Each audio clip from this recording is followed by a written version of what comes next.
MSW Media.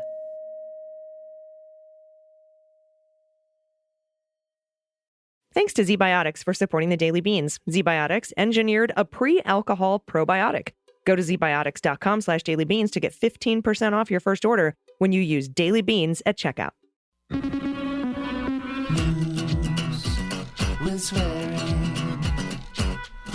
Daily Beans, Daily Beans. Daily Beans, Daily Beans. Hello and welcome to the Daily Beans for Thursday, February 16th, 2023. Today, the Department of Justice has declined to prosecute Matt Gaetz for sex trafficking, maybe. Republican Governor Glenn Youngkin is opposing an effort to shield menstrual data from law enforcement. Fox News has lost its bid to dismiss the $1.6 billion Smartmatic defamation case. And a judge says Trump's offer of DNA in the E. Jean Carroll case was just a stall tactic. I'm Allison Gill. And I'm Dana Goldberg. A stall tactic? It can't take him that long to get a sample. I mean, someone could just pick up, and it doesn't even have to be, I just went somewhere I shouldn't have, but it doesn't, use one of his Diet Coke cans. Like someone just take it from Mar-a-Lago and hand it over to the court. True. I guess it doesn't have to be that special kind of DNA. That's weird for me assuming that at all. Also, later in the show, I'm going to be talking to the state attorney for Palm Beach County, Florida, since 2013. His name is Dave Aronberg. We're going to discuss this Matt Gaetz debacle. So far, Dana, it's Thursday already. We only have one more day left in this week, and February is halfway gone. Where is the year going? I don't know. It's going faster and faster. I don't know if does this what happen as you get older? Like time just turns into warp speed, apparently. Yeah, I think that's probably the case. A minute is a lot shorter than a minute was when I was like 9, so mathematically bothers me. All right, well, we do have a lot of news to get to. Let's hit the hot notes. Hot notes. All right, the Justice Department has decided not to bring charges against Matt Gaetz, Republican of Florida, after a lengthy sex trafficking investigation that imperiled one of the former president's most ambitious and hard-charging allies in Congress. In recent weeks, investigators have signaled that they were not likely to pursue criminal charges against Mr. Gaetz, and that's according to people familiar with the matter, and I'll tell you which people in a minute. And department officials told his legal team about the decision early Wednesday, and that's not according to department officials. Quote, "We have just spoken with the DOJ and have been informed that they have concluded their investigation into Congressman Gaetz and allegations related to sex trafficking and obstruction of justice, and they have determined not to bring any charges against him." That is a quote from Matt Gaetz's lawyer, Isabel Kirshner, and also another lawyer, Mark Mukasey. That's in a statement. Mr. Gaetz later unsuccessfully appealed to the White House for a broad preemptive pardon. You'll remember that. That was before Donald left office. That might have encompassed the sex trafficking investigation. That's according to people familiar with the discussions. The decision not to prosecute Mr. Gaetz came 2 months after his close associate, Joel Greenberg, was sentenced to 11 years in prison on charges including sex trafficking after agreeing to cooperate with prosecutors. And I need to note here that one of the reasons that Greenberg is probably not the best witness for the Department of Justice is that he has fabricated sex trafficking allegations against people in the past. So, oh, dear. Okay, good to know. Good to know. That could totally impeach him as a witness. We would end up on a Durham Sussman, crazy train. So I just want to make it clear that, if they are not bringing charges against sex trafficking and obstruction, might be because they don't have a reliable witness. A Justice Department spokesman declined to comment, so the Justice Department hasn't said anything. The department's decision, according to Matt Gaetz's lawyers, was reported earlier by CNN. Prosecutors in Florida, along with other lawyers from the Justice Department's Public Integrity Division, investigated Mr. Gaetz's encounters with women who were initially contacted online by Mr. Greenberg, who is a former tax collector in Seminole County. And Dana, just to be clear here, when Gaetz's lawyers say that the DOJ reached out to them saying they're not going to bring charges in the sex trafficking or obstruction of justice case, we have to remember Matt Gaetz was under investigation for a lot more than just sex trafficking and obstruction. There's a lot of unanswered questions in this reporting, and I don't like when people do that, when they release a report without answering all the questions. And so we're going to talk to Dave Aronberg later in the show to sort it all out for us. Great, because in the meantime, it's made Matt Gaetz even more insufferable than he already is, which is no one needs that. So, all right, AG, thank you for that story. And the administration of Governor Glenn Youngkin, and he's the Republican, as we know, he helped defeat a bill. He helped defeat a bill this week to put menstrual data stored on period tracking apps beyond the reach of law enforcement, blocking what supporters pitched as a basic privacy measure. And it should be. This whole fucking story is creepy to me. Millions of women use mobile apps to track their cycles, and this is a practice that has occasionally raised data security worries because the apps are not bound by HIPAA, which is the federal health privacy law. New concerns arose after the Supreme Court gave states the right to ban abortion in June, with some abortion rights groups warning that the information could be used to prosecute women or doctors who violate a state's restrictions on the procedure. SB 852, proposed by Senator Barbara Favola, who's a Democrat in Arlington, would have prohibited search warrants from being issued for menstrual data stored on computers or other electronic devices. The measure sailed out of the Democratic-led Senate last week on a 31-9 vote, with every Democrat and half of the chamber's 18 Republicans also in support of this. But a Republican-led House subcommittee voted along party lines Monday to table the bill, essentially killing it, after Maggie Cleary, Youngkin's Deputy Secretary of Public Safety and Homeland Security, detailed the administration's concerns that the measure could restrict subpoena powers. This is a quote. While the administration understands the importance of individuals' privacy, we do oppose this bill, she began. This bill would be the very first of its kind that I'm aware of in Virginia or anywhere that would set a limit on what search warrants can do. Currently, any health information or any app information is available via search warrant, and we believe that should continue to be the case. If approved, Cleary, the bill would, and again, a quote, ultimately open the door to put further limits on search warrants down the road, and that would be incredibly problematic. Okay. Yep. So you can't have our period history because then you'll want other like actual crimes. Right. Absolutely. Just like, marriage equality would then lead to people wanting to marry their animals. These people are insane. Abortion rights advocates on Tuesday cast the administration's response as a harbinger of plans to prosecute people who receive abortions, an accusation Republicans batted down. I don't think that's necessarily that far-fetched. Virginia law allows prosecutors to charge doctors who violate the state's abortion restrictions, but not their patients. Some prominent Virginia Republicans who support tighter abortion restrictions have ruled out adding penalties for patients, including Attorney General Jason Miyares. He's a Republican. In a speech last month at a March for Life event in Richmond, and House Speaker Delegate Todd Goldberg, he's the Republican from Shenandoah, in a statement issued Tuesday through spokesperson Garen Shipley. Now, the House has yet to act on another Senate bill brought by Senator Scott Survell, he's the Democrat from Fairfax, that would prohibit the sale or dissemination of menstrual data to third parties without the consumer's consent, which seems like fucking obvious to me, but Survell said that measure, which is SB 1243, would not prevent disclosure to law enforcement, though. Now, Survell's bill would prevent the governor from extraditing someone who obtains legal abortion services in Virginia to a state that seeks to prevent its citizens from going out of state for procedures banned at home. I mean, there's just this whole thing with the menstrual data being public. I mean, that they're trying to collect, female athletes in Florida and other places. I mean, this is all just bananas to me. Yeah, I mean, their actual thinking is, well, if we pass a bill that stops us from sending your period tracking data to law enforcement, where does it end? Does that mean law enforcement can't get a search warrant to, I don't know, look for classified documents in your fucking house? Like, I'm just so pissed about this. It's the dumbest thing ever. Their slippery slope shit it's old, it's a trope, it's played out. I hate it. I do too. All right. Next up, a federal judge on Wednesday rejected the former guy's offer of DNA evidence, saying Trump's legal team was trying to stall the upcoming trial in the rape case that writer E. Jean Carroll brought against him last fall. The judge, Lewis Kaplan of U.S. District Court in Manhattan, noted that the offer last week came after a deadline to disclose evidence, and one day after the parties had filed a joint order making clear that they would not call any DNA experts as witnesses.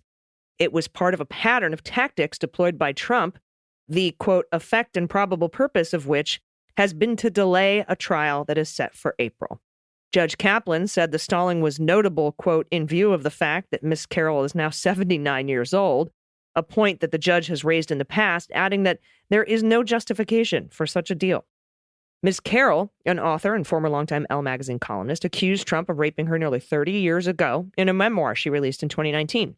Trump denied her accusations, saying at the time that he never met this person in his life and called her a liar, intent on selling a book.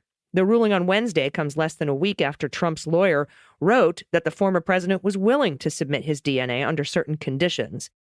Joseph Tacopina, Trump's lawyer, said in his filing Friday that the offer was not seeking to delay the trial date.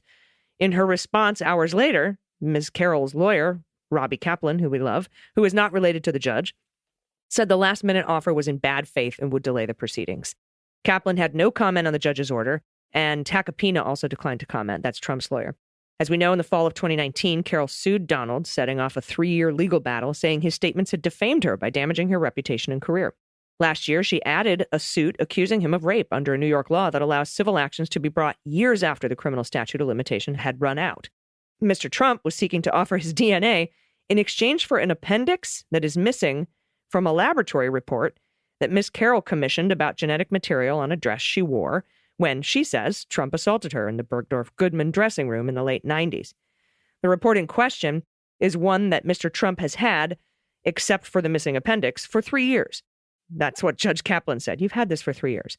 In addition, the judge said Trump made it clear that a copy of that appendix would be only a first step and that he would want more evidence related to it, therefore, quote, introducing a complicated new subject into this case that both sides elected not to pursue over a period of years. So that's his game, right? Yeah. He's like, if I can get that appendix, I'll give you the DNA. And then he would file supplement after supplement after, and just drag it out longer.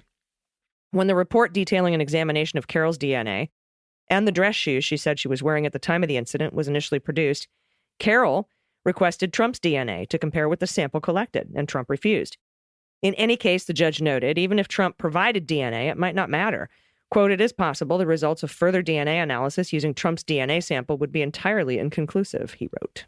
Oh man, he's got to go down for one of these billion lawsuits that are, something's got to fucking give. All right, Fox News, love to hate him, lost an attempt Tuesday to shut down a multi-billion-dollar defamation lawsuit that accuses the network of spreading lies that a voting technology company helped, quote, steal the 2020 election from Donald. Now, New York Supreme Court, the Appellate Division, which is a mid-level appeals court, they ruled against the network, which is wonderful, which wanted the judges to dismiss the $2.7 billion with a B dollar defamation case. Now, the company that brought the case, Smartmatic, has said it played a valid and small role in the election. It hailed the ruling as a step toward holding Fox News accountable for amplifying unsupported and damaging claims from Trump's lawyers. And they all did. Now, Fox News cast the case as an attempt to chill journalism, expressing which is funny because Fox News isn't fucking journalism. It's an entertainment network, expressing confidence the network ultimately would prevail. Now, Tuesday's decision means Smartmatic suit continues against Fox News. Host Maria Bartiromo, drunk Janine Pirro, former host Lou Dobbs, and Trump attorney, also currently drunk Rudy Giuliani. A claim against Trump lawyer Sidney Powell was dismissed earlier because she doesn't have ties to New York, where the case was actually filed. Well, the 5-judge ruling concluded that there were significant allegations that Giuliani and Powell defamed the company, and they did. This is a quote. The complaint alleges in detailed fashion that in their coverage and commentary, Fox News, Dobbs, and Bartiromo effectively endorsed and participated in the statements with reckless disregard for or serious doubts about whether there was any reliable evidence for them. 5 judges wrote in a unanimous opinion. Now, citing the same reasoning, they also reinstated Smartmatic's claims against Pirro, which a lower court had actually thrown out. Now, federal and state election officials, exhaustive reviews in battleground states and Trump's own attorney general and about 1 billion other people found no widespread fraud that could have changed the outcome of the 2020 election, nor did they uncover any credible evidence that the vote was tainted in any way. Now, Trump's allegations of fraud also were roundly rejected by dozens, literally dozens of courts, including by judges whom he had actually appointed. Now, the ruling comes as Fox News fights a separate $1.6 billion defamation lawsuit from Denver-based Dominion Voting Systems with a trial date in April. The network also is fighting a lawsuit from a Venezuelan businessman who said he was wrongly accused of trying to corrupt the elections. So, I mean, Fox News is in a lot of shit right now. Yeah, and I misspoke in the intro of the headlines of the show. I said a $1.6 billion suit. That is the Dominion right. suit. Yeah, the Smartmatic one is $2.7 billion. Also, I think that they are probably going to be trying to get the results of that Berkeley research firm report that we just learned about this week that said we looked at 12 million different things and there was no voter fraud. And we told Trump and Meadows, and they didn't release our report and findings to the public. I also have my beans on the fact that because Trump didn't like what the Berkeley firm had to say, maybe he didn't pay them. And maybe that's why maybe that's who leaked it. Maybe they called the press and said, fuck this guy. Probably. Check out what we found. Oh, my God. Like a little late there, Berkeley. But, anyway, there's probably some sort of NDA involved. All right. We'll be right back with Dave Aronberg. And I'm excited to talk to him about what the frick is going on with this Matt Gaetz case, because we've heard 2 separate occasions now from his lawyers that there aren't going to be any sex trafficking allegations. And they're just seeming to repeat the same thing here. And I'm just confused as to why it's new. So we'll try to sort that out right after this break. Stick around. After these messages, we'll be right back. Hey, everybody, it's AG. Have you ever skipped a morning workout because of the drinks you had the night before? Yeah, me too. If you want to stay committed to your healthy mornings this year, you need ZBiotics. ZBiotics Pre-Alcohol Probiotic is the world's first genetically engineered probiotic. It was invented by PhD scientists to tackle rough mornings after drinking. Now, here's how it works. When you drink, alcohol gets converted into a toxic byproduct in your gut. It's this byproduct, not dehydration, that's to blame for your next day that's rough. ZBiotics produces an enzyme to break this byproduct down. It's designed to work like your liver, but in your gut, where you need it the most. Just remember to drink ZBiotics before drinking alcohol, drink responsibly, and get a good night's sleep. And then you'll feel your best tomorrow. Every time I have ZBiotics before drinking, it makes such a huge difference the next day. Even after drinks the night before, I know I'll be able to wake up with the energy I need to tackle my day, go to the gym, and I won't feel lousy, I won't feel drained.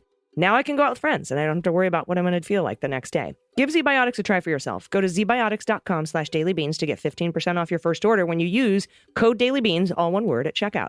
ZBiotics is backed with a 100% money-back guarantee, so if you're unsatisfied for any reason, they'll refund your money, no questions asked. That's ZBiotics, ZBIOTICS.com/dailybeans, and use code dailybeans. Hey, everybody, welcome back. I've got an important guest on deck, but some breaking news just crossed my desk. Beep, beep, beep, beep, ships at sea. Apparently, Jack Smith subpoenaed Mark Meadows in January, according to Caitlin Collins at CNN. I'm going to go over that in more detail on tomorrow's Beans and, of course, in way more detail on the Jack podcast this Sunday. And now, for our long-awaited guest, please welcome, he is the state attorney for Palm Beach County, Florida since 2013. He's going to help us go over this Gaetz mess. Please welcome Dave Aronberg. Hi, Dave. It's great to be with you, Allison. Thanks for having me. Yeah, it's awesome. I got to meet you at Ellie Honig's book release party. Everybody check out Untouchable by Ellie Honig if you get a chance. Really cool book. But it was great to meet you. And you saw me. I was taken aback when you're like, yeah, West Palm Beach. And I'm like, right now? That's your job right now? Really? We should talk. So I'm very glad that you're here. Because today there seems to be a story that seems to be a repeat of a September story.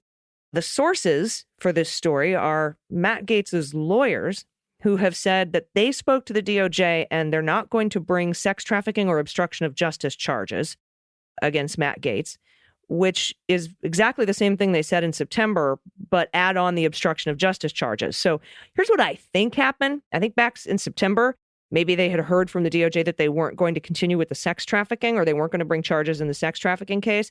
And then when they found out there wasn't going to be any charges in the obstruction of justice case, which is one of like 6 things he's being investigated for, maybe when that got sent out, they said, oh, we just heard today no sex trafficking and no obstruction of justice. Maybe they're just adding on and spreading it out to make it seem really cool. I'm not sure, but I have a lot of questions for you. What are your top line thoughts when you read this story, Dave?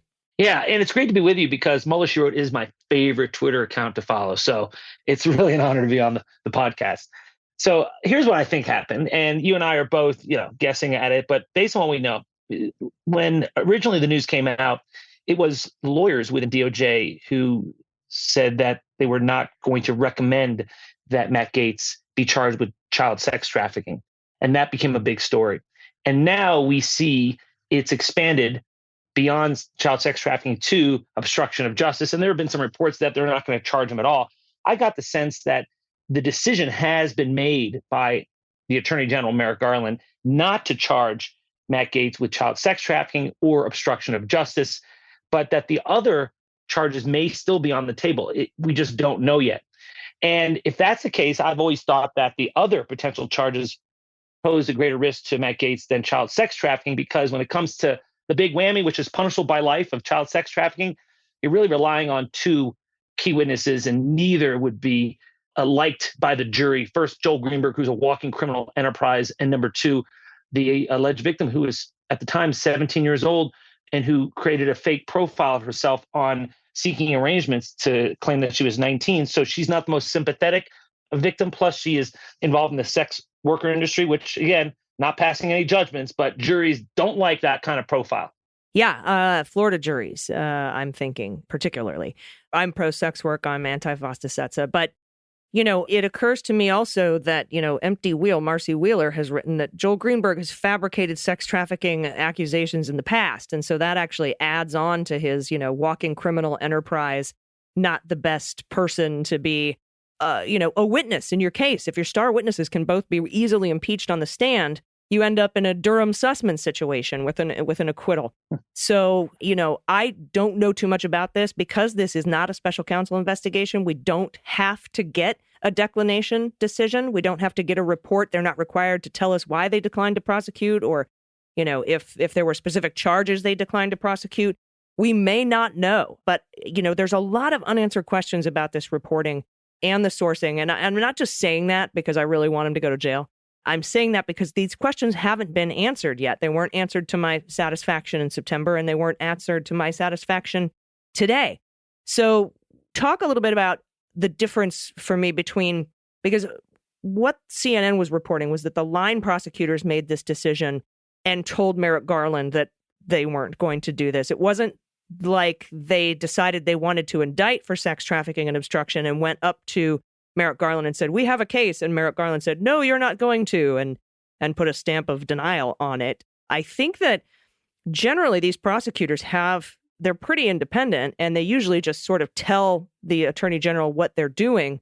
And the attorney general, I'm sure at the Matt Gaetz level would have to sign off on it, but there's no indication here that the attorney general overturned any line prosecutor's decision to prosecute. And do you know what I'm saying? Correct. And it looks like he just validated, just signed off on the recommendations from the line prosecutors. Now, when it comes to Matt Gaetz, they brought in some big-time prosecutors from the Public Corruption Unit and a Sex Crime Special Victims Unit, where they came out of Maine Justice because they didn't want the same prosecutors who were dealing with the Joel Greenberg case in the Middle District of Florida to be the ones making the decision solely on Matt Gaetz because of the political ramifications. So when people say, hey, he got special treatment, well, in that sense, yes, they did bring in extra people. And that Merrick Garland is not going to overturn a decision by his line prosecutors not to prosecute. There's no way that the Merrick Garland that we know is going to say, yeah, I know your recommendation is that we're not going to prosecute, but we're going to do it anyways. So I think that that's what's happening here. And by the way, what you were saying about Empty Wheel, that's correct. Part of the problem with Joel Greenberg is that when he was running for re-election as tax collector of Seminole County, he had a Republican opponent in a primary, a teacher, and he fabricated allegations against him of child sex trafficking. So this is what Matt Gaetz' lawyers would put on the stand, say, oh, you're the key witness for the government. Now, you've done this before, haven't you? You lied before about this. Why should we believe you now? Mm-hmm. Yeah, and that's totally impeachable. It was a little different in the Durham Sussman trial because their star witness, Jim Baker, didn't, he wasn't a bad dude or anything. He wasn't like a criminal enterprise or anything. He was a general counsel at the FBI. But, he had told conflicting testimony to the inspector general, to Congress, and to the grand jury. And so that made him, and he was the only one who witnessed this conversation in which apparently Sussman lied. And so they impeached him. They were able to impeach him on the stand as a witness. Now, we could talk about the fact that the lie wasn't material and that Durham probably shouldn't be a special prosecutor at all anyway, because he came from inside the government. But, aside from all that, we just, those declinations to prosecute, and prosecutorial discretion are a very big part of, whether or not to bring charges. And I know Glenn Kirshner has a video out on it now. If you follow Glenn Kirshner on Twitter, he talks about those declinations to prosecute. Talk about with your work in West Palm Beach about, declinations to prosecute. I mean, it has to happen all the time, right? You sometimes have shit witnesses. Well, I'll give you a specific example. You remember the Corey Lewandowski case? Yeah. That was mine and the police there charged people. I was on the cover of the New York Post. Trump prosecutor is Hillary's man with my picture. They never called me in advance.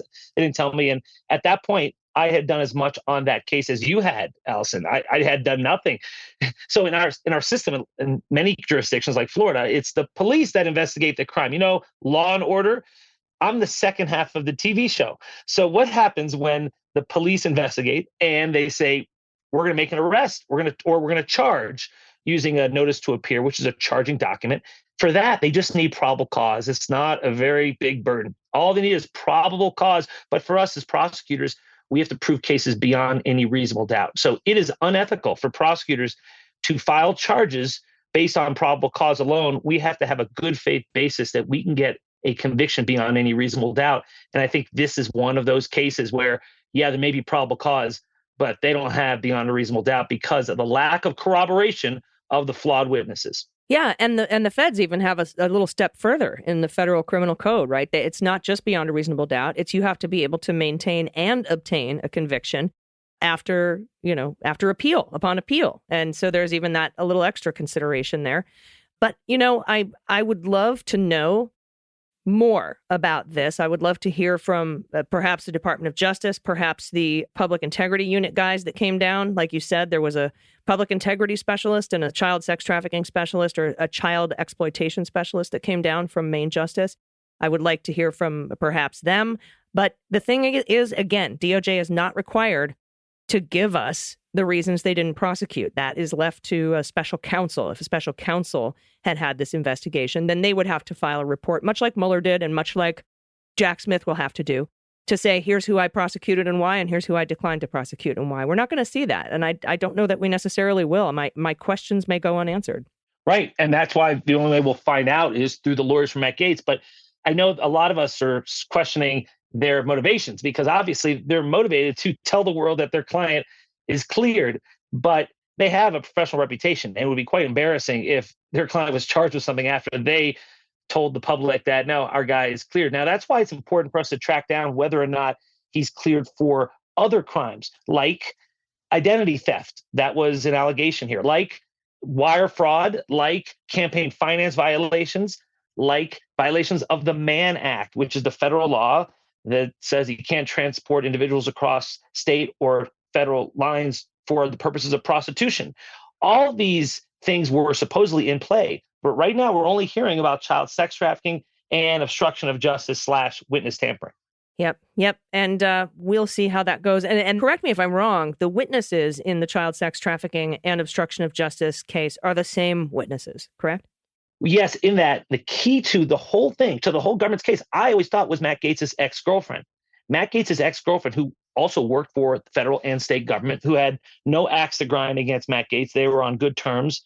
She supposedly knew not only Matt Gaetz very well, but also the victim in the case. And so she knew all the bodies were buried, to use a metaphor. She was on the trip to the Bahamas that's in question. And the feds gave her immunity to testify before the grand jury. And so I thought, all right, this is going to be it. But apparently whatever she provided was not enough to provide adequate corroboration to seek an indictment of Matt Gaetz. So I would love to know what she said. But as you know, there are grand jury secrecy rules. And so we're never going to find out what she said unless there's an indictment. Yeah. And so I'm kind of with you on this in my speculation in that they probably aren't going to bring charges against Matt Gaetz for obstruction of justice and sex trafficking, or his lawyers wouldn't have said that.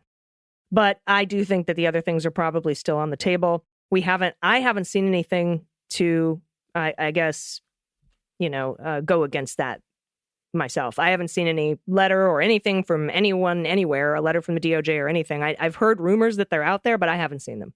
No, and you're right. I haven't seen it either, but I have seen people talk about it like it's a done deal. So I think it's unlikely at this stage that Matt Gaetz gets charged for anything resulting from this matter. But I agree with you that until we hear definitively, we don't know. Not even his lawyers I've seen have said that, yeah, he's off the hook for everything.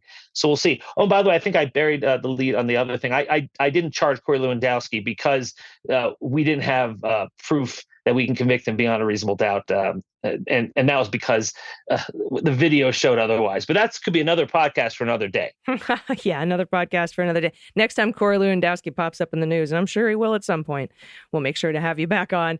I really appreciate your time today. State Attorney for Palm Beach County, Florida since 2013, Dave Aronberg. Thanks for your time.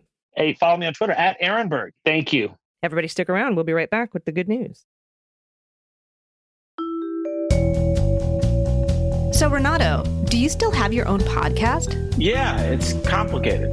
What's so complicated about a podcast? That's the name of the podcast, remember? Oh, will you still be exploring topics that help us understand the week's news? You bet. But we'll have a new name because we're going to be working together to explore complicated issues that are dominating the news. Working together? Yeah, you're hosting it with me, remember? Oh, right. Wait, does that mean our podcast is going to have a steam mop segment? Let's not get carried away. But we'll discuss hot new legal topics, so check out our new episode coming soon to everywhere you get podcasts as well as YouTube.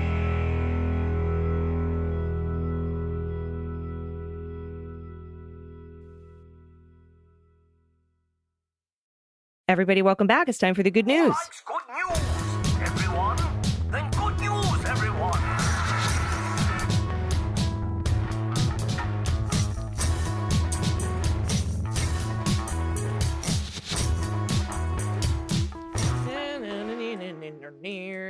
Good news, good news. And if you have any good news, confessions, corrections, you want to play What the Mutt with us, or you have a Binky story or a Whoopi story or a stuffed animal story, you want to give a shout out to somebody you love, or a shout out to a adoptable pet in your area, or a cool local business that you want to draw attention to.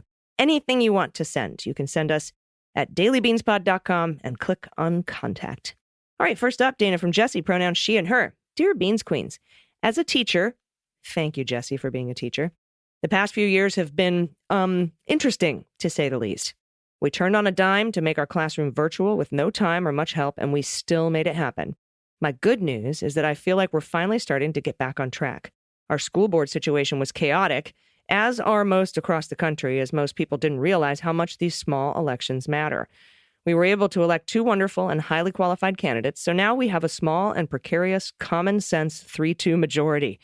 I highly encourage listeners to learn about and support candidates that have the students' and teachers' best interests at heart. I'd love to share some of my current art students' work. Better yet, all of it's up for auction as a fundraiser for our fine arts program. There will be a link in the show notes, everybody. For pet tax, I'm including our latest rescue, Freeha. She's a little over 1, and our 2-year-old husky has been smitten with her since we brought her home from the rescue, and he held her paw the whole way from LA to San Diego in the back of a Jeep. Oh, We did a DNA test, but guess the mutt, plus some of the student art up for bid. ooh, Oh, wow. These are really good. I love it. Forbid. Wait a minute. I know, right? I want that swan pond. Donuts. No, There's donuts. that sounded like dessert Tourette's. I want that swan donuts. Whoop! I'm Squirrel, so sorry. yeah. You know what? I'm so sorry. If anyone out there actually does have Tourette's, I apologize. I'm fascinated by the disorder, but that did sound like dessert Tourette's. Yeah, no, donuts are my squirrel. That's Yeah, what, squirrel. yeah. Dessert squirrel. Okay, look at these babies. Oh, the eyes. All right, what do you suppose? Golden? Oh, which one are we looking at? The non-husky. Oh, okay. That'll work. Shepherd, golden. Mask. Looks like there is some chow in there. Yeah, it actually does look like there's chow in there. Maybe something big like a Pyrenees. Could be. And a All wolf. right. Let's see what we got. German Shepherd, Great Ooh. Pyrenees. We got 2. Nice. And Also, then the other one's an Italian Pyrenees. an So Italian Pyrenees. So I think we got 100% on this. also, what Honestly. the fuck? I bet the Italians are pissed that one's called a Great Pyrenees and the other one's just the Italian one. Yeah, not so great Pyrenees. Mm-mm. Womp, womp, womp, womp. Maremma is what it is. It's a beautiful dog. Absolutely beautiful. Thank you for sharing that. I really appreciate that. And also, amazing art students you have. And everybody, again, you can bid on these art pieces at the link in the show notes. So great. And that's raising money for their school's fine art program. Very cool. Nice.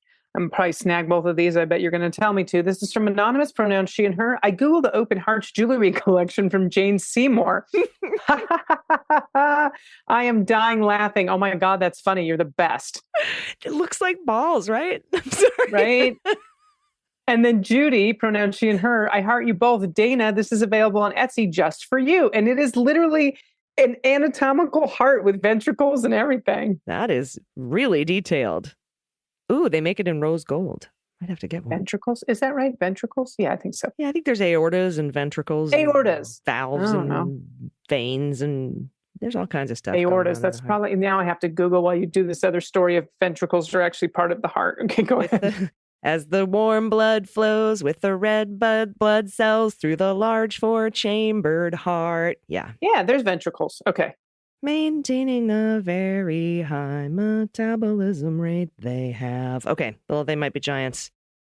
Mammal for you. All right, next up from Stephanie, pronouns she and her. I want to thank you for all that you do and all the hard work you put into making this daily podcast. You're welcome, Stephanie. It really makes getting the news in this current hellscape a lot easier to digest. I live in Utah, and in our 2022 primaries, we had the opportunity to vote out Mike Lee, which unfortunately didn't happen. However, my wonderful husband, who doesn't see the point of voting in primaries as Democrats are in such a red state, ended up voting in the primaries for his first time. Nice. We may be stuck with Mike Lee for way too long, but I was very glad to see my husband decide to use his voice with his vote. I've included a picture of our baby girl, Georgia, who will be 9 months old next week. These photos were taken at a Valentine's Day photo shoot. Georgia is our first baby, and we love her more than we ever thought we could. We want to make the USA and the world safer for her and her future. Love you guys. Hugs. Oh my God, Dana. Dana, are you looking? Oh my good. Look at the babies. Mm-hmm. Mm-hmm. Look at the babies. The head. Am I looking? Look at those eyes and the head. I need one of those headbands. I need the onesie and the headband. I need it all. Oh, and the man. chocolate. Give it all. Send it all over. I will take. Oh my God, the baby feet. Look at the little toes all curled up. Sweet, sweet baby. Thank you for that. Oh my gosh. Thank you. Thank you. Okay. This is from KC, initials KC, pronouns she, they. Hello, Beans Queens. I have a shit kids say story for you. Nice. And I wanted to excuse to fangirl over an ancient African queen in honor of Black History Month. When I was a kid, I had difficulty saying the word spaghetti. I would pronounce spaghetti as spisetti or spisgetti. This apparently amused my mother to no end, and she would ask me repeatedly to say it and then laugh at me. That's what we do. Yep. In honor of Black History Month, I wanted to share my historical girl crush with you and the listeners. Queen, and it's pronounced Umani Reines. Umani Reines. Umani Reines? Amani Reynes. Yeah. Umani Reines. Jesus. And in parentheses, it says, and that pronunciation was put in there, and it says, and I quote, if Dana is stuck reading this. Oh my God, what have I done? What have you all done to me? So Imani ruled the kingdom of Kush, which was located south of ancient Egypt. She was a legendary badass who needs her own movie. Not only did she make the Roman Empire have to negotiate with her kingdom after Egypt got its butt kicked by the Romans, she also knew how to make a statement. She had the broken bronze head of Emperor Augustus buried beneath the steps of her kingdom's temple to victory. This meant that she and her people would be walking above and on the bronze head of a Roman emperor while in their temple to victory. That is pretty brilliant. This bronze head of Augustus can now be seen in the British Museum. Thank you for continuing to create content, even when there are bad days and obstacles. Keep up the good work. Oh, Augustus looks sad. So sad that he's like, I lost another one. Queen Amani Reyes of the African warrior Kandaki, remembered as a fierce warrior and strong leader, steward of vast wealth, builder of pyramids, lost an eye, her husband and her son, and an eye and her husband and her son in battle. And she brokered a long-lasting peace treaty in the face of Roman oppression. Fuck yeah. She looks like a bad ass. Go, Emily Reyes. She's beautiful, beautiful, beautiful, beautiful. Absolutely. Thank you so much for sharing that. I love historical girl crushes. All right, next up, Ruth, pronouns she and her. This is our last entry here. Thanks so much, Dana, for those words of encouragement to us single people during Valentine's Day. My lover broke up with me on the 13th with a text message saying that since we last saw each other 10 days ago, we found someone else, and a romance quickly ensued. He cares about me and hopes this doesn't affect our friendship of 15 years. That really hurt. I'm wondering what words you and Allison might have for him, like douchebag, etc. Would make my day to hear it out loud on the beans. Well, this is what I'll say, Ruth. Assuming you didn't do something crazy like boil a rabbit on his stove, I think this guy is a jerk for text messaging you and breaking up, especially after 15 years of friendship. So right there, douchebag. Now, that is assuming nothing crazy on your end has happened. We are obviously only hearing one side. So, Ruth, there is someone better out there for you, someone that will communicate. And you know what? If you can't respect your 15 years of friendship and at least talk to you face to face, he doesn't deserve you, my dear. He doesn't deserve you. Yeah, you don't want that douchebag back, Ruth. That's right. Fuck that noise. F that guy. I mean, maybe you'll be friends at some point, but like, I don't even know. I mean, yeah. I imagine you're so awesome. There's enough people in your life that you don't really need. Right. To have a friend like that. And if he really did use the words, a romance quickly ensued, I don't want you with him anyway. Well. All right. I am sorry, though, if your heart is hurting.